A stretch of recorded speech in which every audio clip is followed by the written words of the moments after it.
This video is brought to you by Surfshark. Stick around to hear more about the special offer they're providing to the entire upper echelon community. What do Big Pharma, the Wu-Tang Clan, and cryptocurrency all have in common? Answer: Martin Shkreli. That's what.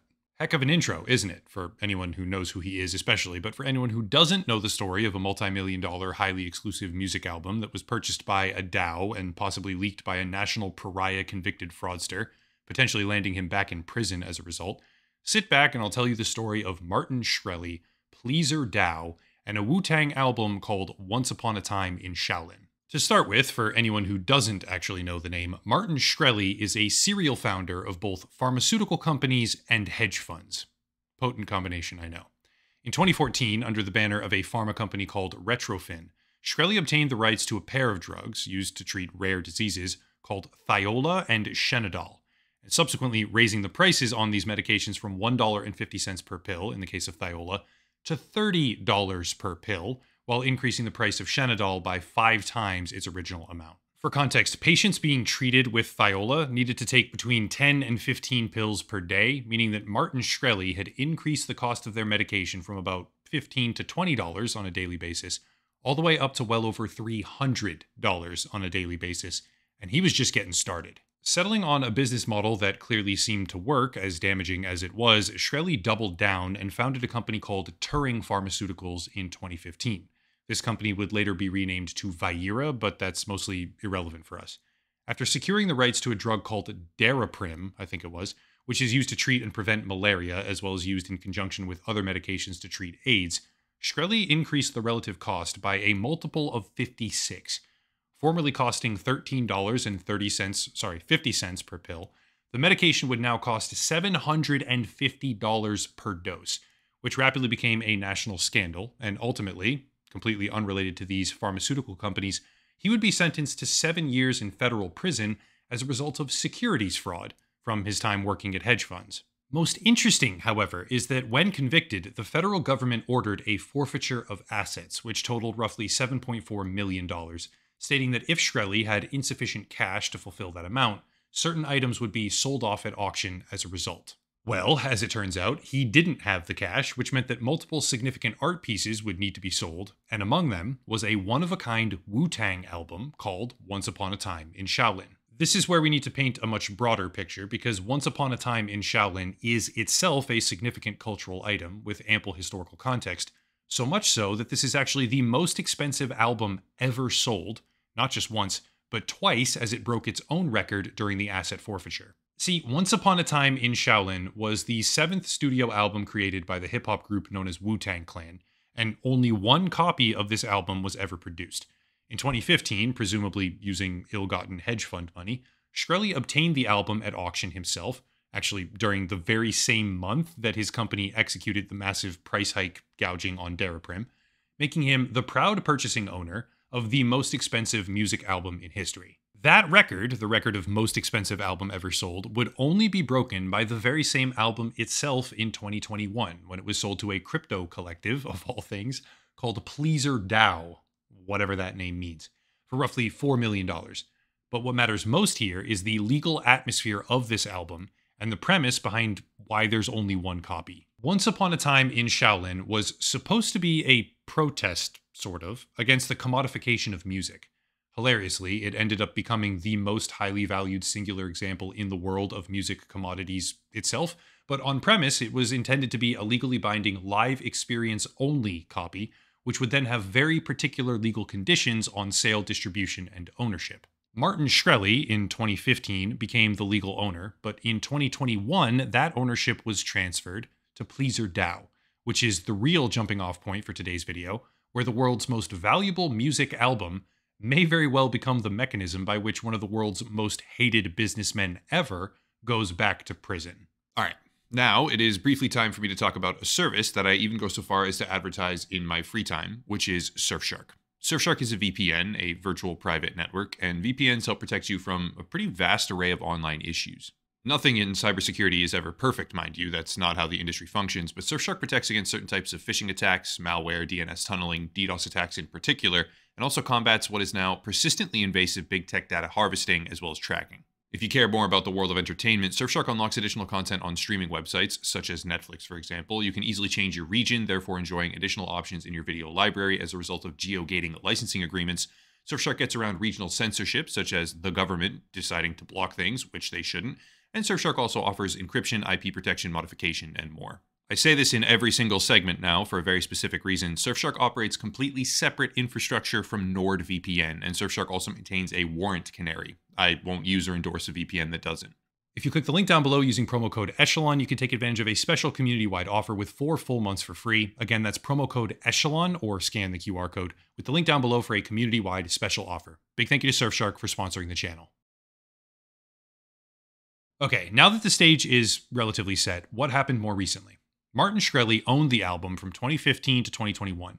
PleasrDAO is now in possession of the legal rights to the work after that. But how on earth could this Wu-Tang album result in the re-incarceration of such a hated individual? Well, the reason is because one of the stipulations of that sale, the original $2 million sale to Martin Shkreli himself, is that he was prohibited from duplicating, replicating, or exploiting the album for personal gain. He was allowed to hold private viewing sessions or listening sessions outside typical venues used for large standard concerts. He was allowed to listen to it by himself or with others, but he was not allowed to make copies or distribute it, especially not with attached financial benefit. Well, he seems to have ignored that. From his own Substack newsletter in 2023, Martin Shkreli said, quote, "Anyway, what I would assume is that Bloomberg attempted to shame or smear me into this idea that I'm living a very different lifestyle from before prison. I am living the exact same lifestyle, though. Bloomberg mentioned that I used to sip fine wines. Well, I still do. They mentioned my art collection. Still have that, too. The Wu-Tang album was brought up. I timed the sale of the album to take advantage of the NFT boom and made a great profit and still kept the MP3s, which I've played online a number of times since returning. My point, the media tells the story they want to be true instead of the story that actually is true. My new software company is off to a fast start and is already worth a bit. We're considering a 3x increase in our valuation, for example." End quote. That's pretty obviously a blatant admission that he made digital replicas of the album and played them online numerous times, but it gets so very much worse because Martin Shkreli seems absolutely determined to assert himself against PleasrDAO, despite the fact that they now hold what appears to be the legal rights to the world's most expensive music album, and will very clearly attempt to protect that $4 million piece of property. The rest of this comes from a lawsuit filed by PleasrDAO very recently against Martin Shkreli, and is drawn from the legal arguments that they made as well as the evidence exhibits I through M as available on Pacer.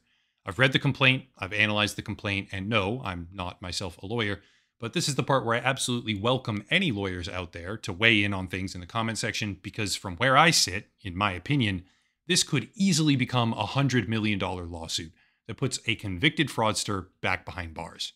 Exhibit I shows Martin Shkreli claiming, quote, "LOL, I have the MP3s, you moron," later stating, "I literally play it in my Discord all the time," and concluding with, "So what are you arguing about? This thread is about someone listening to a CD that greater than 5,000 people have," end quote.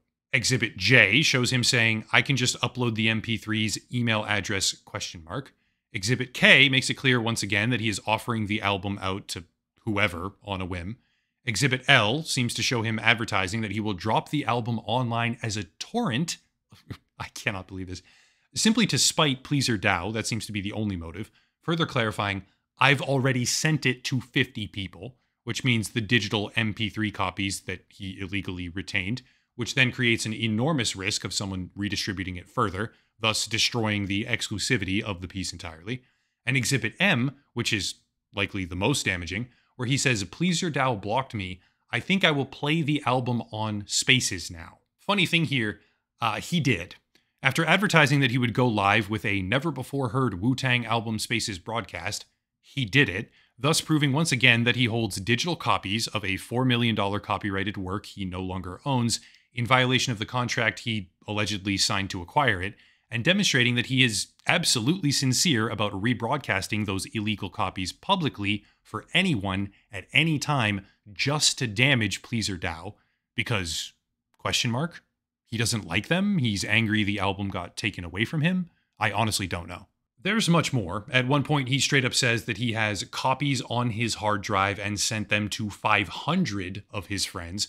But what really gets me, unless I'm misunderstanding the law here, in which case, again, lawyers feel free to chime in down below, is this right here. Quote, a defendant convicted for the first time of violating 17 U.S.C. 506A by the unauthorized reproduction or distribution during any 180-day period of at least 10 copies or phonorecords or one or more copyrighted works with a retail value of more than $2,500 can be imprisoned for up to 5 years and fined up to $250,000 or both, end quote. Now, sure, someone can argue copyright is garbage and shouldn't really exist in the modern age of the internet, and I'm mostly inclined to agree with you on that. But this is a $4 million piece of content where the express buyer's agreement stated that it cannot be copied and redistributed. Martin Shkreli seems to be admitting, on numerous occasions, that he violated this copyright statute 500 times, which would mean up to $125 million in damages and an impossibly high prison sentence, which obviously would never be handed down in totality as a sentence, but for a previously convicted fraudster, could easily send him back to prison if the judge deems it prudent to do so. Actually, on that note, the most recent statement by the judge was, quote, plaintiff will suffer immediate and irreparable injury, namely erosion of the album's uniqueness as an original work of art, as well as defendant is warned that any act by him in violation of any of the terms of this order after actual notice of this order to defendant may be considered and prosecuted as contempt of this court. Truthfully, he may have already tipped a domino chain that destroys the investment of this DAO completely. I can't help but think back to that other crypto DAO called SpiceDAO, I think it was, that purchased a copy of Dune, thinking it somehow gave them copyright over it, and then realized, well, wait a second, it's been fully scanned and available for free to anyone online since 2011. So please do keep in mind that crypto bros losing the entirety of their investment for no reason other than sheer stupidity is greatly amusing to me. But in this case, they did have the rights to the work, or they seem to. They do legally own it, by everything I can find, and Martin Shkreli, in his own words, is sending it to anyone and everyone who wants to have it, which will absolutely wreck the value of that $4 million purchase in violation of multiple copyright laws. It's funny to me because there's no bad outcome. It's so rare to have this type of situation, but quite frankly, it's amazing.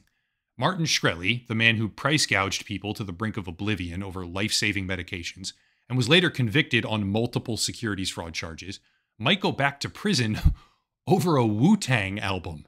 A crypto DAO, arguably one of the stupidest concepts on earth, probably burned a bunch of their money for no reason at all because a fraudster kept MP3 copies of their $4 million album purchase, one of a kind, and has to scramble to get the courts to protect their cash cow. I thought crypto people were not in favor of government regulation, but now they're like, please, government, help me. That's funny. It's all funny. And now they're suing him where no matter who ends up winning, the other one suffers, and you're kind of just okay with it because they both suck. Win-win, win-win-win. That's it. That's the story, the short story, of the world's most valuable music album ever sold, twice, as it intertwines with Big Pharma, crypto, Martin Shkreli, and Wu-Tang Clan in some sort of bizarro display of modern finance and artificial scarcity. It's a joke, and it's a joke that will become enshrined in the court system every single step of the way, with public records of who said what whenever it happens, that I can access and read for my own entertainment on a whim. Fun stuff. That's it. If you want to support the channel, please do check out the links down below. The video sponsor, of course, Surfshark, locals and Patreon for monthly memberships, other stuff too. But I'll cut it there and stop rambling. As always, thank you all for watching, question everything, and have a nice night.